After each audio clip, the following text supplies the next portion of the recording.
गणेश जी तथा माता रिद्धि सिद्धि हैं, जो समस्त विघ्न विनाशक और मंगल प्रदाता हैं। यह तेरे को तो ये सुनने की है। तुम्हारे गणेश जी की बेटी है संतोषी माता।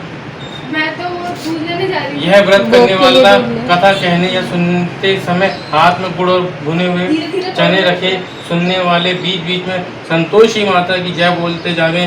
कथा समाप्त होने पर हाथ के गुड़ चना गौ को खिलावे। प्रथम कलश को जल से भरें, उसके ऊपर गुड़ चना से भरा कटोरा रखें। कथा समाप्ति पर आरती होने के बाद कलश के जल को घर में सब जगह छिड़कें तथा बचे हुए जल को तुलसी में डाल दें। श्रद्धा अनुसार गुड़ व चना लेकर माता का व्रत करें। कार्य पूर्ण होने पर उद्यापन करें। उद्यापन के दिन अढ़ाई सेर खाजा, खीर, चने का साग नैवेद्य रखें। घी का दीपक जलावें तथा माता की जयकार बोल नारियल फोड़ें। इस दिन घर में कोई प्राणी खटाई व खट्टी चीज न खावे और न किसी को खिलावे। सब्जी आदि किसी पदार्थ में खटाई न डाले। 8 लड़कों को भोजन करावे।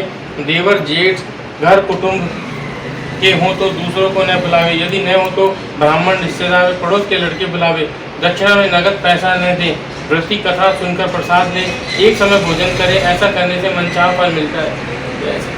एक कहानी सुनियो, अच्छी लगती है। नहीं, ये तो पूजा की विधि, जैसे अब कोई अनजान आदमी हो करना चाहे, बड़े बूढ़े घर में नहीं है, यूट्यूब नहीं है, अब तो यूट्यूब आ गया, तो फिर वो उसको पता लगाने के लिए बहुत पुरानी बुक है। शुक्रवार व्रत कथा प्रारंभ। एक बुढ़िया थी, उसके 7 बेटे थे। 6 कमाने वाले, वह एक निकम्मा था। बुढ़िया रसोई बनाकर 6 पुत्रों को खिलाकर जो झूठन बसती थी, वह 7वें बेटे को खिलाती थी। वह बड़ा भोला था। एक दिन वह अपनी पत्नी से बोला, देखो मेरी माँ का मुझ पर कितना प्रेम है। वह बोली, हाँ, सबकी बच्ची झूठन तुमको खिलाती है। यह सुनकर वह बोला, जब तक मैं आंखों से न देख लूँ मान नहीं सकता। वह बोली, देख लोगे तब तो मानोगे। कुछ दिन बाद एक बड़ा त्यौहार आया। माँ ने 7 प्रकार के भोजन और चूरमा के लड्डू बनाए। वह जांचने को सिर दर्द का बहाना कर पतला वस्त्र ओढ़कर रसोई में सो रहा और देखता रहा। जब 6 भाई आए तो माँ उन्हें आसनों पर बिठा लाकर 7 प्रकार की रसोई परोस प्रेम से खिलाने लगी। 6 भाई भोजन कर चले गए। तब माँ ने उनकी थालियों में से झूठे लड्डू के टुकड़े उठाकर लड्डू बनाए और झूठन साफ कर उसे पुकारा, बेटा उठ, सब भाई भोजन कर चुके, तू ही बचा है। वह बोला, मुझे भोजन नहीं करना, मैं परदेश जा रहा हूँ। माँ बोली, कल जाता हो तो आज ही चला जा। वह हाँ हाँ कहकर घर से बाहर निकल गया। चलते समय बहू की याद आई। वह गौशाला में कंडे काँप रही थी। जाकर बोला, मैं परदेश जा रहा हूँ, तुम अपना धर्म पालन करना। पत्नी बोली, आप मेरा सोच हटा परदेश जाए, भगवान मेरी और आपकी रक्षा करेंगे। आप मुझे अपनी निशानी दें, जिसे देख धैर्य रखूँ। आप मेरी सुध मत भूलना।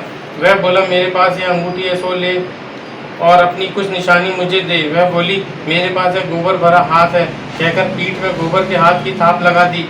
वह चलते चलते दूर देश में पहुंचा और एक साहूकार की दुकान पर जाकर नौकरी कर ली। अब वह सुबह 7 बजे से रात के 12 बजे तक नौकरी बजाने लगा। कुछ ही दिनों में दुकान का लेन देन का हिसाब उसके हाथ में आ गया। उसकी होशियारी देख साहूकार के अन्य नौकर जलने लगे। अब सेठ ने उसे साझीदार बना लिया। 12 वर्ष में वह नामी सेठ बन गया। अब बहू पर जो बीती सो सुनो। सास ससुर उसे बड़ा दुख देने लगे। सारी गृहस्थी का काम करा उसे जंगल भेजते। रोटियों के आटे से जो भूसी बचती उसकी रोटी बनाकर रख देते और नारियल में पीने का पानी देते। इस प्रकार दिन गुजरते रहे। एक दिन में लकड़ी लेने के लिए जंगल में गई। रास्ते में कुछ स्त्रियाँ संतोषी माता की कथा कह रही थी।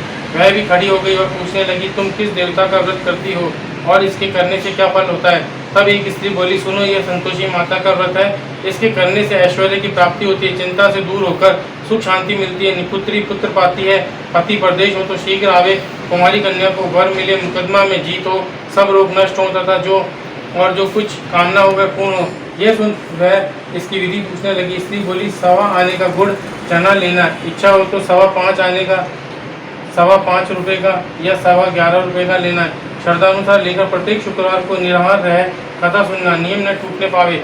घी का दीपक जला उसके आगे जलपात्र को सामने रख कथा कहना। जब तक कार्य पूर्ण और बराबर व्रत करना। माता 3 मास में फल देती है। यदि ग्रह खोटे हो तो भी माता 3 वर्ष में अवश्य कार्य पूर्ण करती है। कार्य सिद्ध होने पर उद्यापन करना, पहले नहीं। उद्यापन में 2.5 सेर आटे का खाजा, खीर तथा चने का साग करना। 8 लड़के जिमाना, जहाँ तक हो देवर जेठ भाई बंधु कुटुंब के लेना, न हो तो ब्राह्मण रिश्तेदार और पड़ोसी के लेना।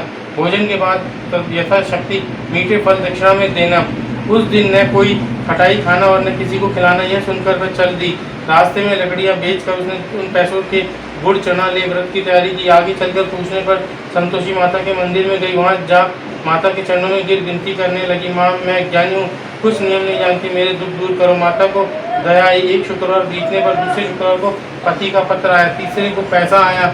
अब तो यह देखकर जेठ जेठानी और उनके बच्चे उसे ताने देने लगे। वह बेचारी आंखों में आंसू भर मंदिर में जा माँ से रोकर कहने लगी, माँ मुझे पैसा नहीं चाहिए, सुहाग चाहती हूँ, पति के दर्शन मांगती हूँ। तब माता ने कहा तेरा पति आवेगा। यह सुन वह लड़की वह बड़ी खुश हुई।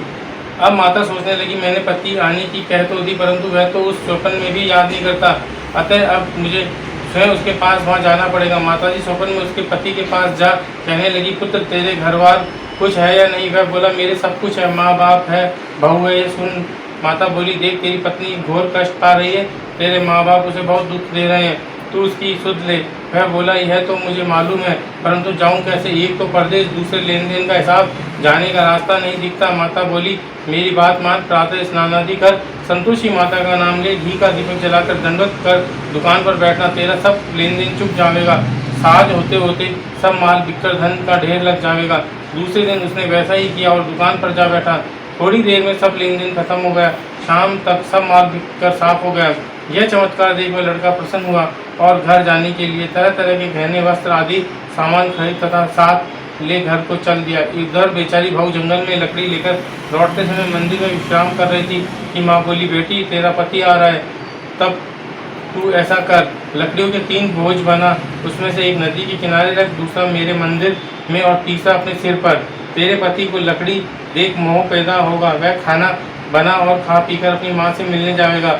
अब तू लकड़ियों का बोझ उठाकर जाना और बीच चौक में डालकर जोर से 3 आवाज़ लगाना, लो सासू जी लकड़ियों का गट्टा, लो भूसी की रोटी दो, नारियल की नारियल में पानी दो, आज कौन मेहमान आया है? वह बहुत अच्छा कहकर प्रसन्न हो लकड़ी के 3 गट्टा बना आई, एक नदी पर और एक मंदिर में रखा कि इतने में मुसाफिर आ गया। सूखी लकड़ियाँ देख उसको भोजन बनाने की इच्छा हुई और भोजन बनना तथा खा पीकर विश्राम कर गाँव जाने की तैयारी की। गाँव में जाकर सबसे प्रेम से मिला। उस समय उसकी बहू सिर पर लकड़ी का गट्टा लेकर आई और बीच आंगन में डालकर जोर से 3 आवाज़ लगाई, लो सासू जी लकड़ी का गट्टा, लो भूसी की रोटी दो, नारियल की नारियल में पानी दो, आज कौन मेहमान आया है? जल्दी से सास बाहर आ। बहू से बोली, बहू ऐसा क्यों कहती है? अरे तेरा पति आया है, आ बैठ और भोजन कर, सुंदर कपड़े गहने पहन। इतने में आवाज़ सुन उसका पति बाहर आया और अंगूठी देख माँ से बोला, माँ ये कौन है? वह बोली, बेटा यह तेरी बहू है, जब से तू गया तब से ये ऐसी ही भटकती फिरती है, काम काज कुछ भी नहीं करती, 4 समय खाती है, अब तुझे देख यह इस प्रकार कहती है। वह लज्जित हो बोला, ठीक है, मैंने इसे भी देखा है और आपको भी देखा है, अब मुझे दूसरे घर की चाबी दो। माँ ने चाबी फेंक दी। वह चाबी ले दूसरे मकान में जाकर तीसरी मंजिल पर कमरा खोल सारा सामान ठीक प्रकार से कमरे में सजाकर रहने लगा। अब तो बहू बड़े सुख भोगने लगी। जब अगला शुक्रवार आया तो बहू ने माता के उद्यापन की तैयारी की। अब बहू जेठ के लड़कों से भोजन की कहने गई, उसने मंजूर किया। पीछे जेठानी ने अपने बच्चों को सिखाया कि भोजन के समय सब लोग खटाई मांगना, जिससे उसका उद्यापन पूर्ण हो।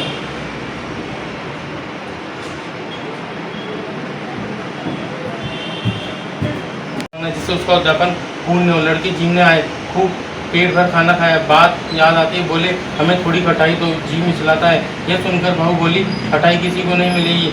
लड़के उठ खड़े हुए, बोले पैसा दो। बहू ने अनजाने में पैसे दे दिए। लड़के पैसों से इमली खाने लगे। अब तो बहू पर माताजी का कोप हुआ। राजा के दूत उसके पति को पकड़ ले गए। जेठ जेठानी खोटे वचन कहने लगे, लूट पाट कर धन इकट्ठा कर लाया है, इससे गरबा गया, सब मालूम पड़ जाएगी, अब साला जेल की मार खाएगा। ऐसा है शब्दों को सुन वह बहू रोती रोती माताजी के मंदिर में जाए प्रार्थना करने लगी।